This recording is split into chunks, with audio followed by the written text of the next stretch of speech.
राधे राधे सभी को। मैं नेहा अरोड़ा आप सबका एक्सेल एकेडमी में स्वागत करती हूँ। स्टूडेंट्स, आज हम 10th क्लास में कंट्रोल एंड कोऑर्डिनेशन का चैप्टर स्टार्ट करेंगे।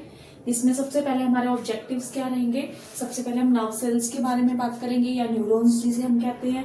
उसके बाद आपका reflex section, human brain, hormones in animals, topic and nastic movement, hormones in plants and animals. सारे टॉपिक्स हम कवर करेंगे जो एनसीईआरटी के हैं, ठीक है। और कंट्रोल एंड कोऑर्डिनेशन का मतलब क्या है कि जो हमारी पूरी बॉडी है उसे कौन कंट्रोल कर रहा है, कैसे हम अपनी सारी एक्टिविटीज को कोऑर्डिनेट कर पाते हैं। जब हम कोई काम कर रहे हैं, सपोज मैं ही काम कर रही हूँ, ठीक है, मैं आपको टीच कर रही हूँ, तो कैसे मेरा ब्रेन वर्क कर रहा है, मेरे हाथ की मूवमेंट हो रही है, ठीक है, मैं कैसे बोल रही हूँ, ये सब जितने भी एक्शन हो रहे हैं ये सब कौन कोऑर्डिनेट कर रहा है, that is controlled by brain. और कुछ एक एक्शन या कुछ एक काम हमारे ऐसे भी होते हैं जो हार्मोन्स के थ्रू होते हैं।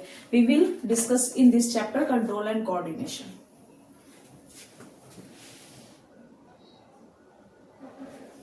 यस, तो हम क्या कह रहे थे कि हम कंट्रोल एंड कोऑर्डिनेशन के बारे में डिस्कस करेंगे कि कैसे हमारी बॉडी पूरी कंट्रोल होती है, ठीक है, कैसे हमारे बॉडी पार्ट्स एक दूसरे को कोऑर्डिनेट कर पाते हैं। तो उसमें सबसे पहले हमें स्टिमुलस के बारे में पढ़ना है। स्टिमुली, रिस्पॉन्स और कोऑर्डिनेशन हमारा बाद में आएगा। सबसे पहले तो स्टिमुली।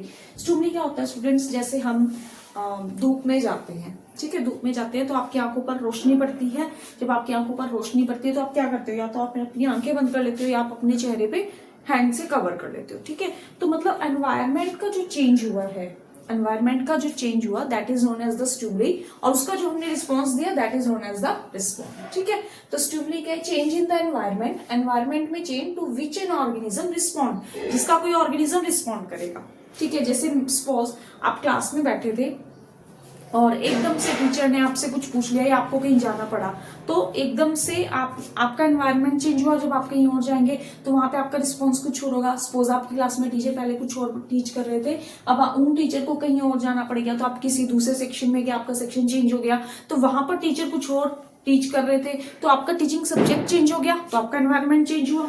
एनवायरनमेंट चेंज होने से अब आपका जो माइंड था, पहले वो सपोज आप मैथ्स टीच कर रहे थे टीचर आपको, तो आप मैथ्स के लिए ब्रेन को यूज कर रहे थे, अब आप इंग्लिश कर रहे हैं और वो भी ग्रामर पोर्शन, तो वहां पे आप रूल्स के लिए आप अप्लाई करोगे अपने माइंड को। तो that is the change in environment to which an organism respond, जिसका आप अब रिस्पॉन्ड करोगे इंग्लिश ग्रामर का, नॉट ऑफ इन मैथ्स, ठीक है। उसके बाद आता है रिस्पॉन्स का होता है reaction of an organism to stimulus. क्या आप रिएक्शन कर रहे हो, जैसे हम धूप में गए तो हमने अपने हैंड से अपनी आईज को कवर किया या अपनी आईज को बंद कर लिया, that is our reaction of the stimulus का जो रिएक्शन होगा that is known as the response. You can say stimuli also. Stimuli में जब बहुत सारे हो जाएंगे आपके तो प्लूरल होगा, दैट इज स्टिमुली, और अगर सिंगुलर है दैट इज स्टिमुलस। फिर आता है आपका कोऑर्डिनेशन क्या है, working of together various body parts to response to stimuli.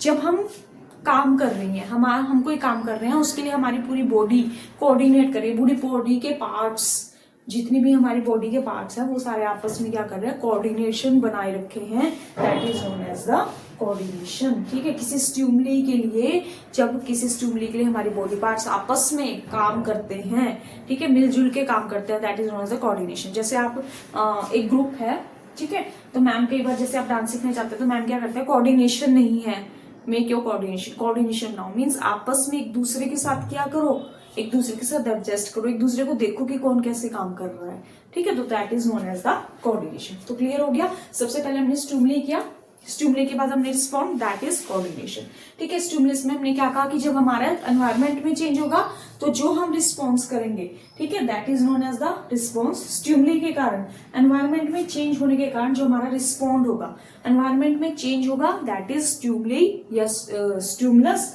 ठीक है। और रिस्पॉन्स का मतलब उस स्टिमुली की वजह से या उस एनवायरनमेंट चेंज की वजह से जो हमने रिएक्ट किया, ठीक है। जैसे हम क्लास में गए, दूसरी क्लास में हमने मैथ्स से, अब हम क्या पढ़ रहे हैं, इंग्लिश पढ़ रहे हैं, तो इंग्लिश के लिए हमने अपने ब्रेन को रूल्स को अप्लाई करना शुरू किया, ठीक है। तो दैट इज अवर रिस्पॉन्स। तो रिएक्शन हमने क्या की किसी स्टिमुली के लिए, that is the response. Coordination का मतलब है जब पूरी बॉडी के पार्ट्स आपस में कोऑर्डिनेट करेंगे, आपस में काम करेंगे, that is known as the coordination. Yes, अब आता है हमारा कोऑर्डिनेशन इन एनिमल्स। सबसे पहले अभी हमने क्या कहा था, कोऑर्डिनेशन में मैंने आपको कहा था कि पूरी बॉडी वर्क कर रही है एक दूसरे के साथ कोऑर्डिनेट करके, ठीक है, that is the coordination. Coordination in animals जो है स्टूडेंट्स, वो हमारे पास दो तरह कैसे, मतलब पूरी बॉडी कैसे कोऑर्डिनेट कर रही है, कैसे पूरी बॉडी वर्क कर रही है, जैसे मैं आपको टीच कर रही हूँ अभी, तो मेरे हाथ भी काम कर रहे हैं, दिमाग भी काम कर रहा है, आंखें भी देख रही हैं, ठीक है, मैं इस पे लिख भी रही हूँ, तो सारा काम कैसे मैनेज हो रहा है, that is known as a coordination. किसके थ्रू हो रहा है? दो चीजों के थ्रू, एक तो नर्वस सिस्टम और एक एंडोक्राइन सिस्टम। तो एंडोक्राइन सिस्टम जो होता है वो हमारे हार्मोन्स से रिलेटेड होता है, कुछ ऐसे भी काम होते हैं जो हमारे हार्मोन्स करते हैं, तो इसको हम बाद में डिस्कस करेंगे, पहले हम करेंगे नर्वस सिस्टम। तो नर्वस सिस्टम होता है जो स्टूडेंट्स हमारा, उसमें दो तरह का होता है, एक सेंट्रल नर्वस सिस्टम होता है, एक आपका होता है सीएनएस, एक आपका होता है PNS. CNS means central nervous system, PNS means peripheral nervous system. तो सबसे पहले हम देखते हैं सीएनएस। सीएनएस होता है central nervous system. Central nervous system में आपके दो चीजें होती हैं, एक होता है आपका ब्रेन, एक होता है आपका spinal cord. One is brain, किसमें? सीएनएस में, ब्रेन एंड स्पाइनल कॉर्ड, ठीक है। तो जो ब्रेन होता है, जितने भी डिसीजन होते हैं वो सारे कौन लेता है? ब्रेन लेता है। हमारी बॉडी में जितना भी काम हो रहा है सारे डिसीजन कौन ले रहा है? हमारा ब्रेन ले रहा है। लेकिन ब्रेन के साथ साथ स्पाइनल कॉर्ड भी डिसीजन लेता है। जैसे हमारे पीएम है मोदी जी, ठीक है, अमित शाह भी उनके डिसीजन लेने में, अमित शाह उनको मैसेज कन्वे करते हैं और वो डिसीजन लेते हैं। तो मैं आपको एज ए एग्जाम्पल बता रही हूँ। तो मोदी जी कौन हुए? हमारे ब्रेन, और अमित शाह कौन हुए? स्पाइनल कॉर्ड, ठीक है। अब आपको क्लियर हो गया होगा कि नर्वस सिस्टम जो है वो दो तरह से है, एक सीएनएस सेंट्रल नर्वस सिस्टम और एक पीएनएस पेरिफेरियल नर्वस सिस्टम। इसके दो पार्ट्स हैं, ब्रेन एंड स्पाइनल कॉर्ड। जितने भी डिसीजन होंगे सब कौन लेगा? ब्रेन लेगा, लेकिन ब्रेन तक मैसेज कौन देगा? स्पाइनल कॉर्ड देगा, ठीक है। अब स्पाइनल कॉर्ड में भी तो कोई मैसेज लेके जाएगा, तो वो नर्व्स के थ्रू आएगा मैसेज, ठीक है। फिर स्पाइनल कॉर्ड आगे, हमारे दो तरह की नर्व्स होंगी जिनको स्पाइनल कॉर्ड मैसेज, पहले तो स्पाइनल कॉर्ड के पास मैसेज आया, स्पाइनल कॉर्ड ने मैसेज दिया किसको? ब्रेन को दिया, और ब्रेन ने डिसीजन करके फिर स्पाइनल कॉर्ड को दिया, स्पाइनल कॉर्ड ने फिर आगे मैसेज कन्वे किया, वो नर्व्स के थ्रू हमने रिएक्ट किया, ठीक है। फिर आता है आपका पीएनएस। पीएनएस होता है peripheral nervous system. Peripheral nervous system में आपके दो तरह के हो जाएंगे, cranial nervous system and spinal nervous system. Cranial nervous system का मतलब है जो आपका पेरिफेरियल नर्वस सिस्टम, जैसे ये ब्रेन है मेरा, ये तो मेरा ब्रेन हो गया ना, ठीक है, इसके साइड में जो ये है, साथ में जो है, that is the peripheral nervous system, जिसको आपको पीएनएस भी कहते हो। अब जितना भी ब्रेन का काम है वो सब किसके थ्रू हो रहा है? नर्व्स के थ्रू हो रहा है। तो कौन सी नर्व्स के थ्रू होते हैं? कार्डियल नर्व्स और स्पाइनल नर्व्स। अब कार्डियल नर्व्स क्या होती है? जो नर्व्स हमारी ब्रेन के साथ होती हैं, जो ब्रेन से निकलती हैं। मान लो ये आपका ब्रेन है, ठीक है, तो यहां से जो आपकी नर्व्स निकल रही है दैट आर द कार्डियल नर्व्स, और जो स्पाइनल कोर्ड से आपकी नर्व्स निकल रही है that are known as the spinal nerves. Clear हो गया स्टूडेंट्स? सबसे पहले हमने कहा कि जो हमारा कोऑर्डिनेशन है वो हमारा कौन करता है? दो चीजें करती हैं, एक तो नर्वस सिस्टम और दूसरा हमारा कौन करता है? Endocrine system. एंडोक्राइन सिस्टम हमारा हार्मोन से रिलेटेड है, तो उसको बाद में डिस्कस करेंगे। पहले हमारा आता है नर्वस सिस्टम। नर्वस सिस्टम दो तरह का काम करेगा, एक आपका हो गया ब्रेन, सॉरी, एक आपका हो गया सीएनएस और एक आपका हो गया पीएनएस।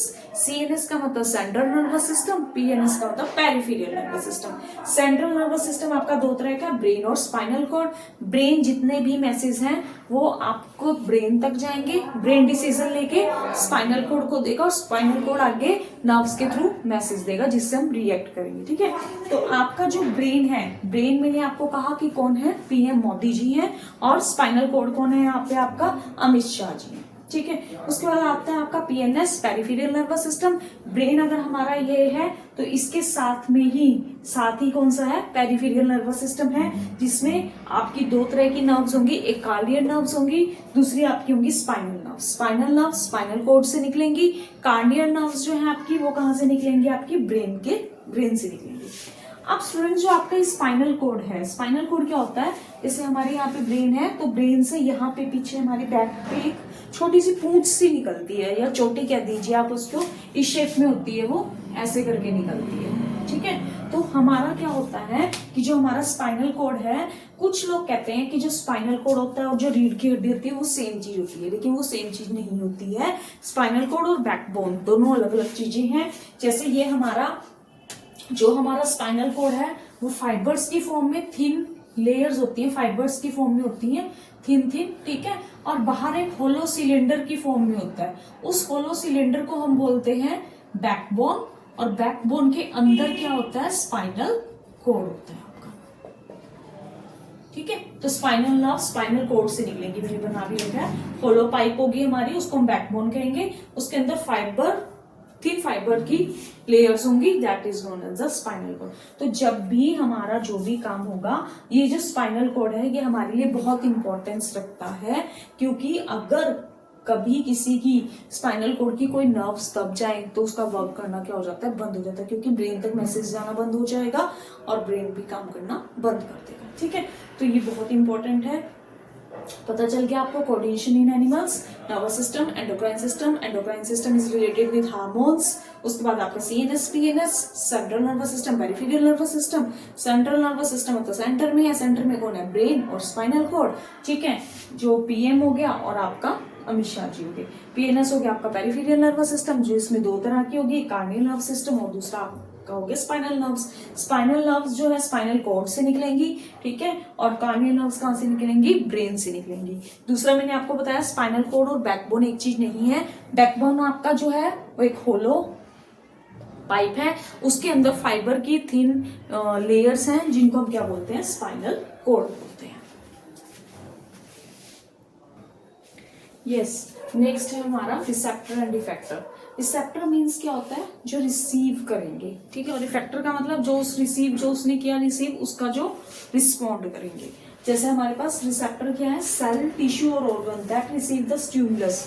जब हमारे सेल, टिश्यू और ऑर्गन्स रिसीव कर रहे हैं किसी स्टिमुलस को, ठीक है, किसी भी चीज को, स्टिमुलस क्या था, जो एनवायरमेंट में चेंज है उसको वो क्या कर रहे हैं, गेन कर रहे हैं, रिसीव कर रहे हैं। उसके बाद जो हम अपना रिस्पॉन्स देंगे दैट इज इफेक्टर। क्लियर। तो सबसे पहले तो हमारे जो रिसेप्टर्स होते हैं स्टूडेंट्स, वो हमारे वैसे तो सेंसेस के थ्रू होते हैं, 5 ही हैं, लेकिन यहाँ पे हम 6 करेंगे। कौन कौन से होंगे, ear, eye, skin, nose and आपका एक आ जाएगा आपका ear, eyes, nose, skin and tongue. ठीक है, सबसे पहले हम देखते हैं फोटो रिसेप्टर। तो फोटो जैसे आपको क्लियर हो रहा है, फोटो उनसे आया है हमारे, और फोटो हम किस में लेते हैं, लाइट में लेते हैं। तो फोटो किसके थ्रू लेंगे, आइज के थ्रू लेंगे, लाइट में लेंगे। तो ये आपको याद रहेगा, photo receptor, eyes and light. Second है आपका ऑल्फैक्टरी। ऑल्फैक्टरी आपने केमिस्ट्री में किया था सेकंड चैप्टर में, जब हमने ऑल्फैक्टरी इंडिकेटर्स किए थे। किसके लिए थे, वो स्मेल के लिए थे। तो आपके स्मेल किससे करोगे आप, नोज से। क्लियर। उसके बाद गैस्टेटरी रिसेप्टर, गैस्टेटरी मीन्स टेस्ट से रिलेटेड। तो जो टेस्ट से रिलेटेड है, टेस्ट आपको कहां से पता चलता है, टंग से पता चलता है। उसके बाद आपके फोन रिसेप्टर, फोन जैसे क्लियर ही हो रहा है, फोन साउंड आएगी, फोन होगा तो साउंड ही होगी, साउंड होगी तो कहां से सुनोगे, ईयर से सुनोगे। तो फोन रिसेप्टर कौन से हो गया आपके, ईयर, दैट इज साउंड।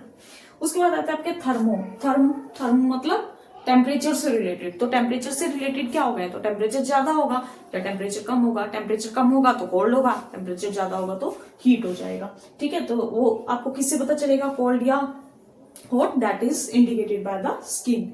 उसी के बाद अब स्किन के बाद स्किन का एक है नोसिसेप्टर।